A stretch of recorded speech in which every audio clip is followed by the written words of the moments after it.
Assalamualaikum, saya Mak Alif Rabi Azli dari Sekolah Bahasa Serta yang terletak di Bukit Pahang.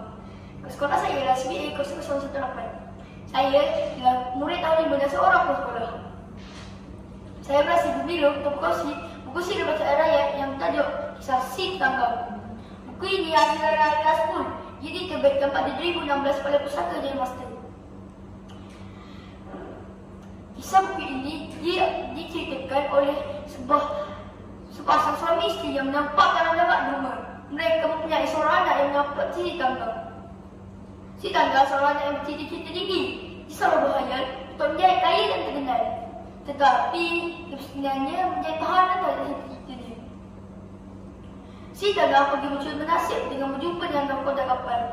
Dia meminta untuk menjadi anak kapal. Di atas kapal, Si Tanggam melakukan apa sahaja kerja yang disuruh oleh nahkoda kapal. Lalu Si Tanggam dilantik sebagai nahkoda kapal yang baru digelar nahkoda Tanggam. Si Tanggam bijak, bekerja, bersampan dan macam-macam. Sehingga ia mula kaya dan terkenal sehingga ke pengatuan Sultan. Sultan mengajak dia ke istana dan mengahwinkannya dengan putrinya.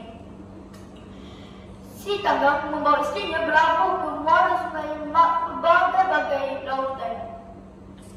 Ada suatu hari, Si Tanggam berlabuh di muara sungai apa saja. Pak Talang dan Mak berkali sampai hingga ke kapal Si Tanggam. Anak kapal menolak kapal Si Tanggam. Lalu Si Tanggam mula muncul di hadapan ibunya. Si Tanggam malu melihat keadaan ibu bapanya yang daif di hadapan isterinya.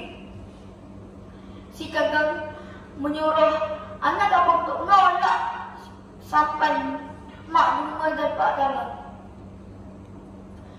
Apabila sampai di daratan, Pak Talang dan Mak Duma mendengar ke langit dan doa. Tiba-tiba angin mula gelap. Air mula berombak besar.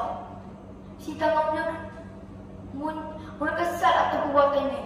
Tetapi penyesalan tidak berguna lagi. Dapat sebuah penjelasan yang kita dapat dalam cerita ini.